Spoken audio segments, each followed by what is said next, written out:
Vamos cantar. Tudo começou em uma noite normal.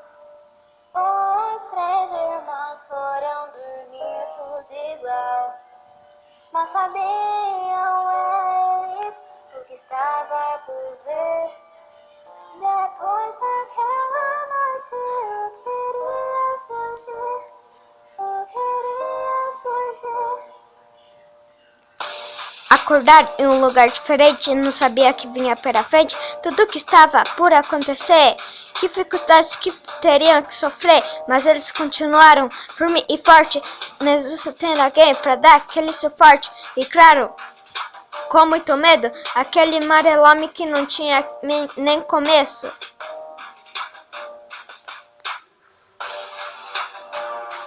Sem os pais, não sabiam como iam tomar. Com o mais velho Pedro ia acomodar. E o Lucas só sabia atrapalhar. Tudo começou em uma noite normal. Os três irmãos foram dormir tudo igual. Não sabiam eles o que estava por vir. Depois daquela noite eu queria surgir.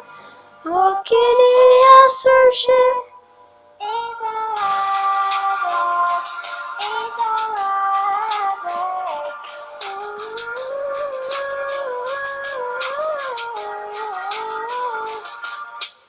Depois disso, apareceu Rodrigo, o jovem estava em perigo, e começa afogando, ele estava gritando, e no contexto de mandar um abrigo.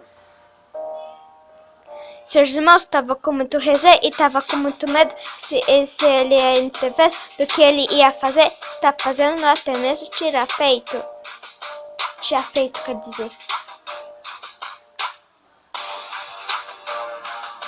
Sem os pais não sabiam qual rumo iam tomar.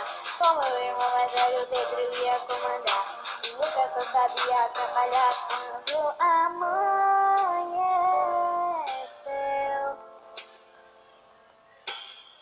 Perceberam que foram roubados. Estavam sem rumo e sem perigo.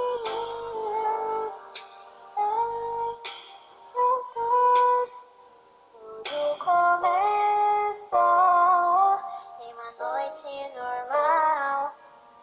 Os três irmãos foram dormir tudo igual.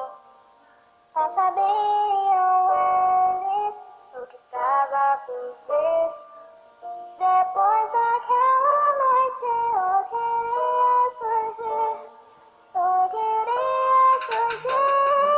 Isolados, isolados.